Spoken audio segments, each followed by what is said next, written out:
Alright, so today I want to introduce you to the Bubblegum ball python. The Bubblegum can be pretty confusing. There's actually 3 different ball pythons that can be referred to as the Bubblegum. If you actually go over to Morphmarket.com and search for the Bubblegum, it'll actually break it up into 2 genes, the pastel and the calico. And I actually made my first Bubblegums this year. I actually made super Bubblegums too with the super pastel and the calico. And that's like the Morphmarket version of the Bubblegum. Some people say that just the calico by itself, if it's a really high expression calico, some people refer to that as the Bubblegum. And over on the world of ball pythons, there's actually another Bubblegum that consists of 7 genes all together, and that is another version of the Bubblegum. So today I want to jump over the internet and I want to show you the potential of the Bubblegum ball python. Alright, so I'm going to jump over here on Morphmarket.com and I want to start with this snake right here. This is a normal ball python, a normal classic wild type. As a matter of fact, if you actually look for ball pythons over in West Africa and you find one in the wild, it'll pretty much look like this. And I wanted to show you this kind of as a base template to see what calico can do to the color and pattern. So this is a normal, and take a look at this. This is actually a calico ball python. This is pretty amazing. I actually produced my very first calicos this year, which is really awesome. And essentially what calico does is a lot of times it'll really open up the alien heads, like the Roswell gray alien heads on the sides of the snake. And a lot of times it'll bring these big patches of white. Sometimes it can have a big effect and sometimes it can have kind of a minimal effect depending on the version of calico. And it's kind of interesting. I'd say this one almost looks like the calicos that I produced here in my collection. So this one, I'd say it's a pretty high expression calico with quite a bit of change to the color and pattern. Some people refer to this as the Bubblegum calico,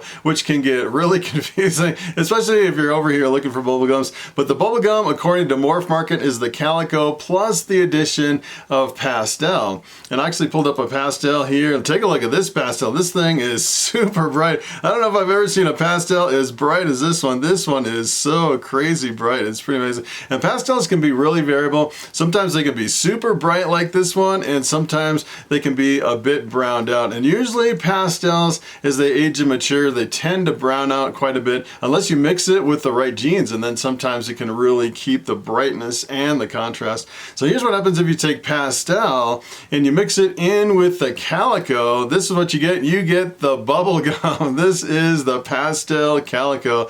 And I produced some exactly like this, several of them, which is pretty amazing. It's a pretty amazing combination. And essentially what it is the pastel kind of jumbles up the pattern a little bit more and brings more yellow to the combination. You can definitely see the influence of pastel. And a lot of times these aren't really like a really super bright yellow. It's usually kind of a toned down yellow, kind of mixed in with the calico color. Makes a really interesting appearance. And sometimes you can have like faded out spots, kind of almost like a paradox or something. And that is just kind of part of the combination with the pastel and the calico. Sometimes even the calicos can kind of have little washed out areas here and there on the snake.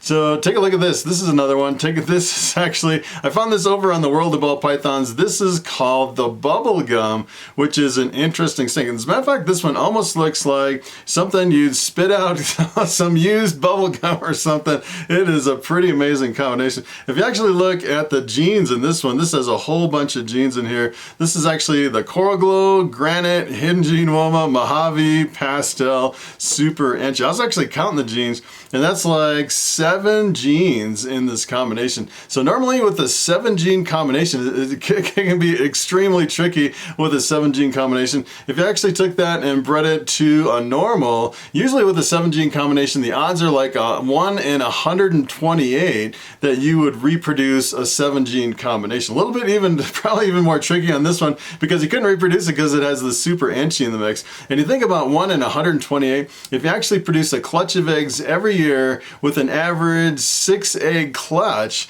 it would take you over 20 years to reproduce this Bubblegum. So this one is a little bit more challenging. I'd say it's some of these, especially with the 7 gene combination, sometimes it's like a 1 in a lifetime combination working genes all together to come up with a snake like this. So what I want to do is I want to focus on the Morphmarket version of the Bubblegum with the pastel and the calico.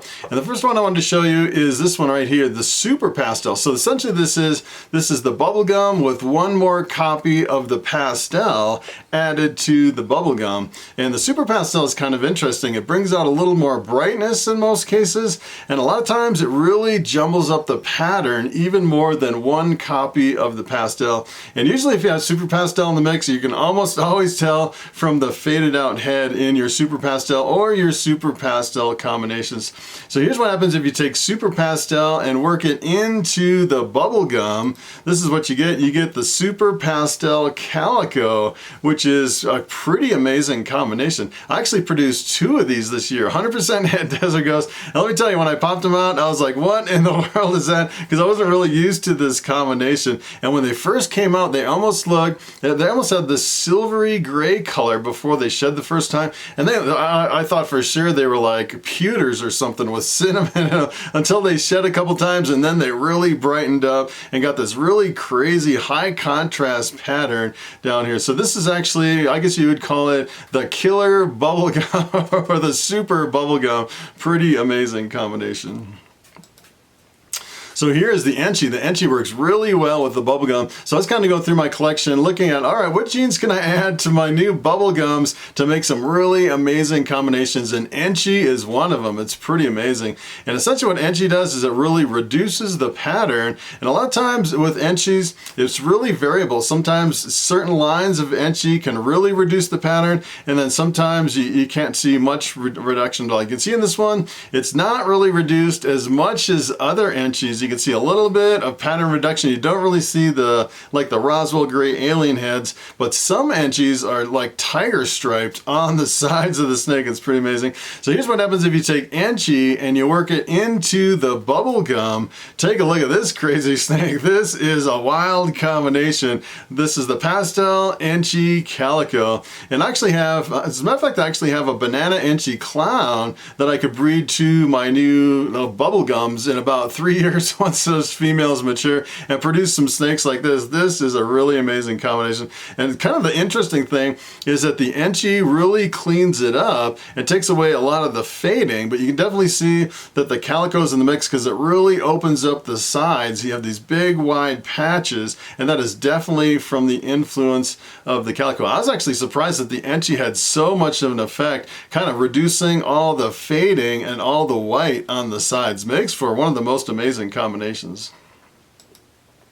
So here is the fire, and usually when you work fire into other combinations, the fire really lightens and brightens a lot of combinations. The fire is in the black-eyed leucistic complex. So if you took 2 fires and bred them together, 25% of the time you get an all-white snake with black eyes. So sometimes it's a little bit tricky. If you actually hit the white snake, the super fire, it'll mask all the other genes in the combination. So if you're working fire into 2 combinations, a lot of people pretty much avoid breeding 2 fire combos together, because if you hit the super fire, it'll pretty much mask everything else, unless you're working with, you know, something like just 2 straight fires where there's no other genes in the mix. And then a lot of people actually go for the super fires because they really don't care about, you know, losing the other genes into the mix. But here's what happens if you work fire into the bubble gum. Take a look at this. This is pretty amazing. I couldn't believe how bright the fire actually made this combination. Essentially what you're getting here is you're getting a firefly calico. And the cool thing about the firefly is actually the addition of the fire and the pastel. And usually it's a really bright, high contrast combination between the fire and the pastel. And this one, I'd say the firefly is really dominating the combination. And then the calico just has a little bit of effect where it's just kind of wiping out the sides, jumbling up the pattern, maybe fading it out just a little bit. Really awesome combination. So here is the pinstripe. The pinstripe is one of my favorite genes. It's essentially a gold snake, and some of the pinstripes as hatchlings, they can look almost not even real, like a metallic gold. It's pretty amazing. And the pinstripe's a dominant gene, so you breed it to something else, half the offspring come out as pinstripe or pinstripe combos. And here's what happens if you take pinstripe and you work it into the bubble gum.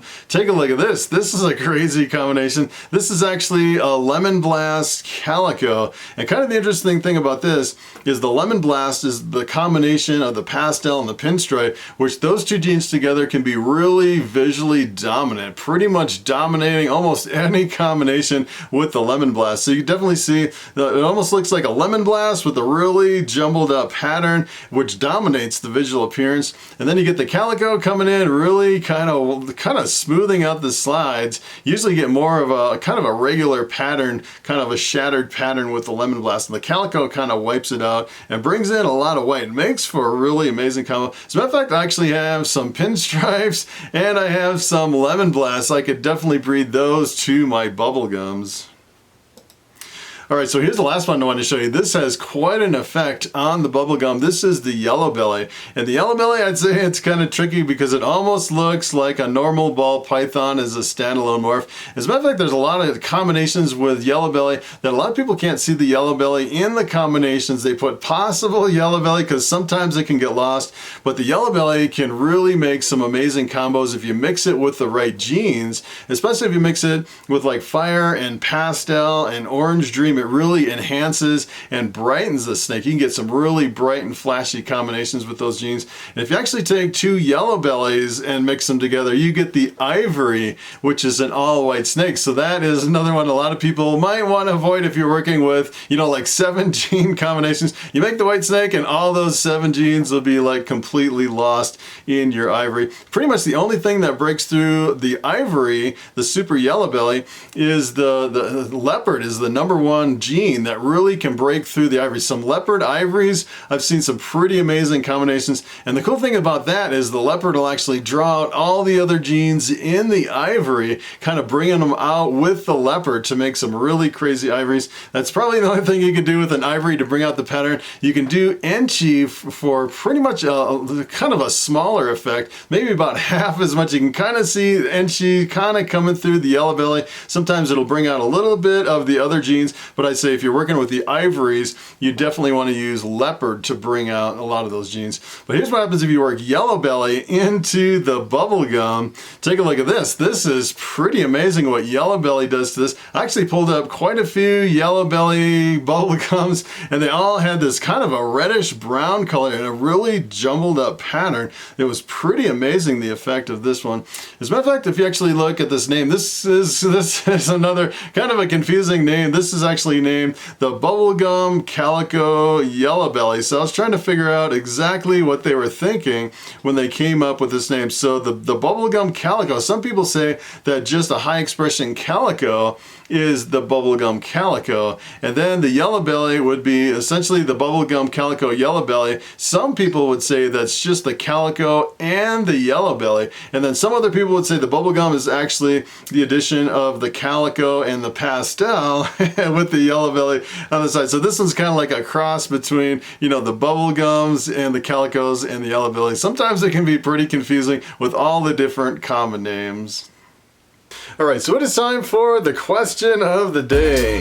And Enigmatic One asks, is a consistent light and dark cycle important for ball pythons? And that is a very good question. So sensei ball pythons are a nocturnal species, so they definitely do need a dark and light cycle. As a matter of fact, if you're feeding your ball pythons, it's probably best to feed them pretty much like in the evening, late in the evening, because they're kind of coming out of their daytime sleep. A lot of them sleep during the days. As a matter of fact, if you actually look at the racks behind me, these are ARS racks, and a lot of people think that those gray tubs are completely dark on the inside, where in fact the metal on top of the tub, right above the top of the tub, it's actually perforated with a whole bunch of holes, and that ensures that they get the right amount of light coming into the tub where it's not too much light, because they definitely like to be in a darker enclosure, but they really don't like to be completely dark. And I'd say you definitely need some kind of a dark and a light cycle to kind of simulate the regular cycles of ball pythons. But I'd say it's not really specific to where, if you think about like chickens or birds like that, a lot of times the chickens during the winter,